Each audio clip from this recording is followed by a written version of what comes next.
every day there is an opportunity to get better at something, except we're missing it because it's coming in the form of discomfort, uncomfortable conversations, or things that we're saying yes to when we really want to be saying no to different things.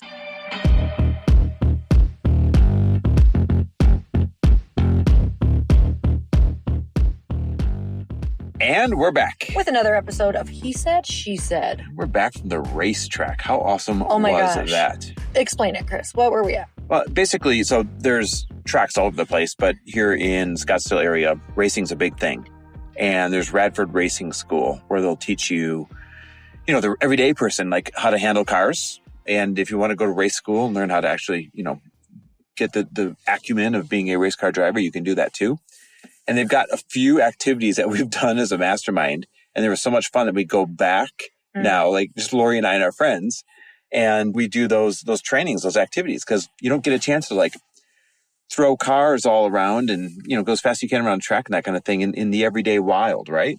Oh my goodness, it was so much fun. Okay, so there's racing, so you can go around the track in your individual car where you're driving. So I got to drive, Chris got to drive, all of our friends got to drive their own car. But then there's also rallies, which is my favorite because you have to work as a team and like a relay race. Like a relay race. Yep. And there was 5 or 6 of us on each team, and you had to go through these cones and like go as fast as you possibly can. And it took some skill because otherwise you knock the cones over and then you get time taken off. Yeah, it's a slalom relay race. Anyhow, the whole thing is, we're probably boring you guys right now, but it is so fun because you're given these 800 horsepower cars, which is insane. And you get to just tear ass as fast as you want. You get to beat the daylights out of them. And like, the harder you are in the car, the more proud the instructor is of you. It's the best thing ever. Yeah, and I think that this ties in perfectly actually with the podcast today. And it is, where are you wasting the opportunities? And thinking about, I just want to jump into it with the perspective of what we just did.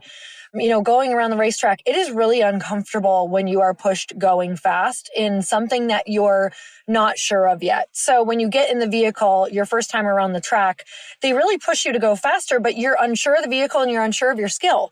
You don't know how fast to go. You don't know, if you can trust yourself yet, if you can trust the car. And so there's a lot of missed opportunities by not pushing yourself, meaning that when I was really uncomfortable, I was like, oh, this is interesting. The more and more I went around the track, the more I was like, I'm not getting a ton more comfortable. It's like you do, but I was observing that I liked to be safe. I wanted to play it safe. I wanted to go slow. And I was like, this is interesting. I'm skipping the opportunity to not only get better at this, but to find my own edges. Like, I know I'm not going to flip the car. They already told me I'm not. I know that I'm really safe. They're not going to let me do something unsafe. And there's a lead person in front of me who works at the track. I was like, wow, I don't want to waste and miss this opportunity because I know last time we did it, I went home and I was like, man, I didn't play full out. I feel disappointed in myself. And this made me really think about all of the different opportunities that we miss every day. I have another example, but Chris, I just want to know. Well, I want to ask you, do you feel like you played all out this time or did you leave anything on the track, pun intended? No, I feel like I played all out. I feel like I was caught up with everyone. I feel like they were maybe holding back for me this time. Interesting. What do you mean? The instructors? I think the instructor was like, oh, I literally think most all women there were saying they wanted to go slower. And so I'm sure that I got lumped in there and I'm sure I said it too, maybe. I don't remember. It's interesting. So my example of this, like pushing my edges, we've been big on fitness classes lately. Yep. And we've been going to Orangetheory and we used to go to Orangetheory, and when I look back at pictures, that's when I was most fit. Like, I loved how I looked when we were going to Orangetheory all the time. Workout. And obviously, my goal is to get back to that look, that level of fitness. So we said, hey, let's go back to doing the things that we were. And for me, Orangetheory, adding that in a few times a week, gives me a chance to really push my edge because of the sprints, because of the rowing, because of everything. I mean, I am bent over, ready to puke, like sweat pouring. And I just don't do that on my own. And I just don't do that. Ironically, with a personal trainer, I go somewhere in the middle. If my own is like a 5, and if Orangetheory, because of the atmosphere of the room and they're tracking your calories burned and your splat points and all this other stuff, if that's a 10, then with a trainer, I'm at like an 8. You know what I mean? So it gives me a chance to push my edge. Like, can I do max speed on a treadmill? Can I do these rowing reps faster? And I know this probably sounds dumb, But when you go there with the mentality of, I'm going to beat my score last time, and I'm a big numbers guy, right? So I'm always trying to beat the 800 calories that I burnt last time. I'm trying to beat the splat points that I got last time. I compete with myself more than I compete with anything else. And it is that drive to beat what I did last time that, makes me leave it all on the table there where I'm about to fall over dead.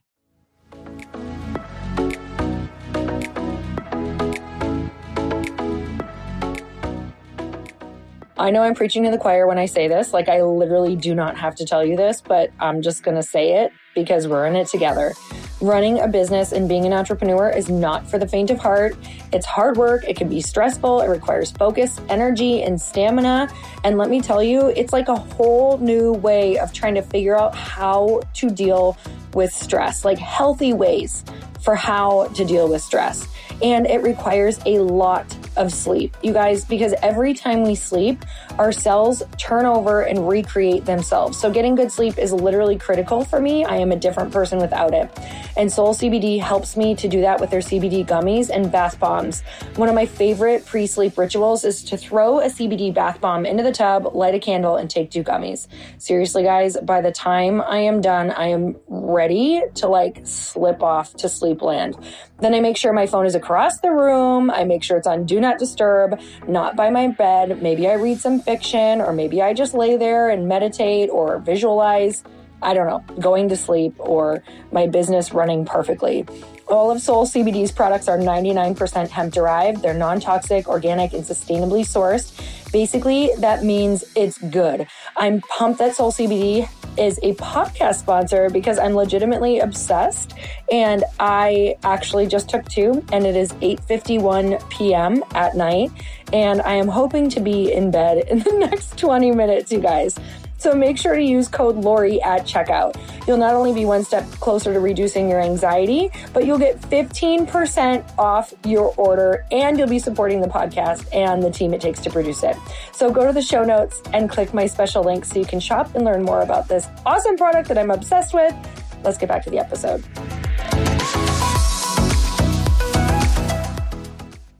I actually was thinking of this podcast today. I did an Orangetheory class today. I swear they're not sponsoring us, but they really should. So I was thinking about this while I was there because we have 1 hour that we're working out in the day, right? Like majority of the people in that class, that is the only hour that we're probably going to do a workout or move our bodies. Let's just think that that is what everybody's doing. And I would observe, so what happens is you run at a base pace, then you do a push pace, then you can do an all out. And whether this is on the floor or a rower or whether this was on the treadmill, I would observe that a lot of people in there, I would say 70% of the people in there really, really hold back on the pushes and all outs. And I know that they hold back because they'll do a hard push and one all out, and they'll do one of them, but they won't do all of them, right? So I know they're capable of it. And I thought, where in life are we missing the opportunity to get better because we're holding back? We're like, I don't feel like it today. I don't, you know what? I'm just going to wait. I'm just going to do one. And not only did I think of this, it made me actually not even think physically about it. It made me think about the holidays coming up and being with family. And when we get triggered through different things, or when we're really busy and people are asking us if we want to go to all these different things that we don't want to do, we're missing the opportunity to become the person that we want by having the tough conversations, or by observing that, yeah, maybe you didn't love how that person reacted, but can you let it go? Can you release it? Or we're missing the opportunity to get really good at saying no to the things we don't want to do in a loving way and being at peace with it. Every day there is an opportunity to get better at something, except we're missing it because it's coming in the form of discomfort, uncomfortable conversations, or things that we're saying yes to when we really want to be saying no to different things. Well, it's interesting. So one of the things I've noticed since we've gone back and really started working out extra hard, right? The Orangetheory thing and all that stuff. Everything else seems easier. Now my other workouts, I picked up the pace of those things. I push myself more on those because they seem so much easier now. Doesn't matter where you're pushing your edge. Doesn't matter where you're taking advantage of not missing that opportunity to push your edge. it makes everything else you do then feel easier. And I watch people struggle through life thinking things are hard that really aren't hard. And I'm sorry, but too many people go through life thinking that what they think is a challenge is actually not a challenge at all. It's just that they haven't pushed any edges. They haven't really explored the opportunity to expand themselves. And so the average feels tough instead of the tough feeling average. This is interesting. I was recently traveling and running on a treadmill, and it was early in the morning before a session that I needed to be at. And I was like saying in my head, I caught myself saying this mantra, this is so hard. And you guys, I was probably running at like 5.6.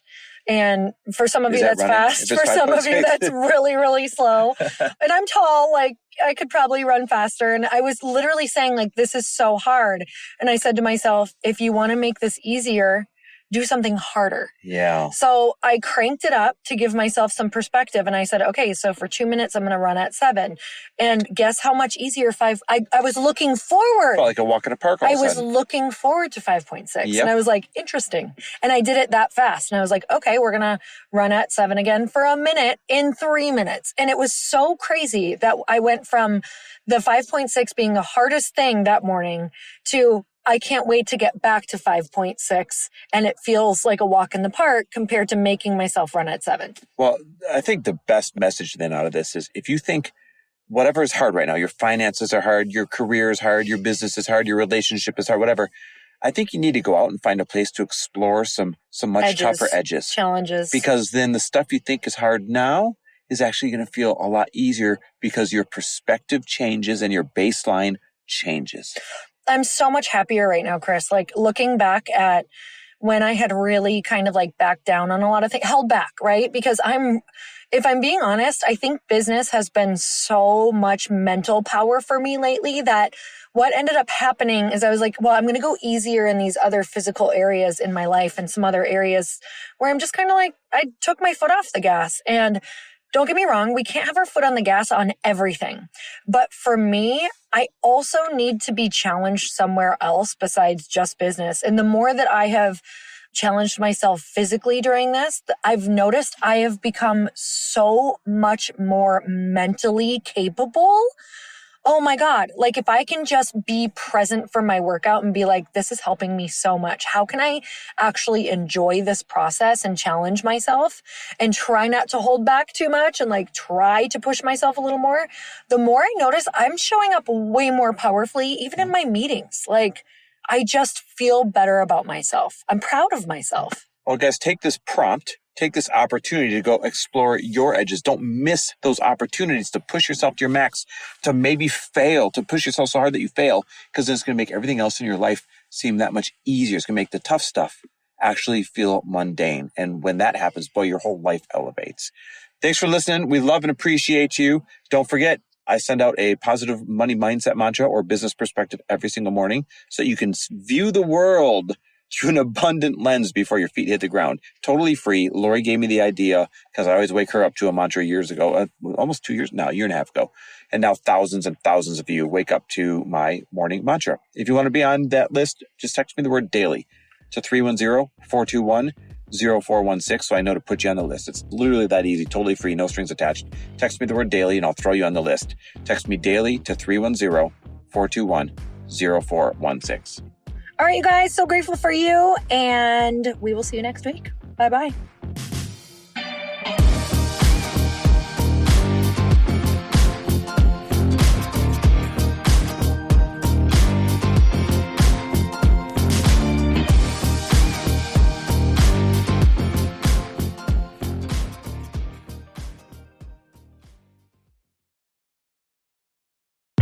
Hey, I know if you're listening to this podcast that you have big dreams and big goals. And one of the things that can really stop you is struggling with your marketing. Trust me, I have been there. Are you using 10 different systems just to build your online business? Then I want you to try Kajabi. Kajabi helps you build your web pages, set up funnels, and sell your courses, content, coaching, or communities. You've been hearing me talk a lot about funnels on this podcast and the importance of your email list. You can get a free trial at kajabi.com. That's Kajabi.com. I've talked about Kajabi before, but here's something that's super cool and new. They just rolled out an AI assistant for creating your online course curriculum. And this means you just type in a topic that you want to create on a course or webinar, and bam, it just generates a sample outline for you. It takes a ton of the hard work away. Of course, you're going to customize it to be your own, but this really helps you get over the struggle of how in the world to start, which is where most people stop. If you're like me, starting is always the hardest part, and that's what makes Kajabi so popular. They've made it easier for creators to build web pages, build courses, build coaching programs, build membership sites, build checkout pages, and build email funnels. So if you're struggling with any of those, you got to go check it out. Go to kajabi.com. Kajabi was really the first all-in-one system and is trusted by over 100,000 creators. I think that's good enough for me. Also has influencers and marketers who use this. And now their smart AI platform makes it easy to take what you know and turn it into an online course and business. Go start building with a free trial at kajabi.com. That's Kajabi.com.